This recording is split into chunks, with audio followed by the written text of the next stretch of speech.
அஸ்ஸலாமு அலைக்கும் வரஹ்மத்துல்லாஹி தஆலா பரகாத்துஹு. Hi guys, this is Nihalathayi. இன்னைக்கு நம்ம வீடியோல யாரை பார்க்க போறோம்னா, இந்தியாவுடைய 3rd பிரசிடென்ட் என்று எல்லாராலும் போற்றப்படக்கூடிய டாக்டர் ஜாகிர் ஹுசைனை பத்தி தான் நம்ம இன்னைக்கு வீடியோல பார்க்க போறோம். டாக்டர் ஜாகிர் ஹுசைன் 1897 பிப்ரவரி 8 ஹைதராபாத்ல அவங்க பிறகுறாங்க.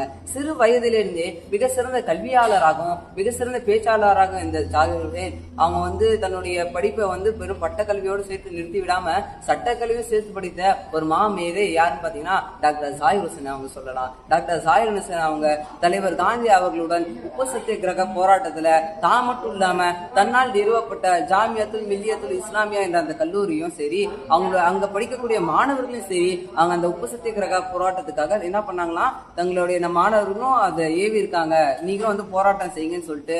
அது மட்டும் இல்லாம நம்முடைய சுதந்திர போராட்டத்துல ஒரு மிக சிறந்த ஒரு பெரும் புரட்சியாளர் அப்படின்னு சொன்னா டாக்டர் ஜாகிர் ஹுசைனை பத்தி நம்ம சொல்லலாம். ஓகே गाइस, இந்த வீடியோ இதோட முடியுது. இதோட நம்ம நெக்ஸ்ட் வீடியோல பார்க்கலாம். அஸ்ஸலாமு அலைக்கும் வரஹ்மத்துல்லாஹி தஆலா வபரகாத்துஹு.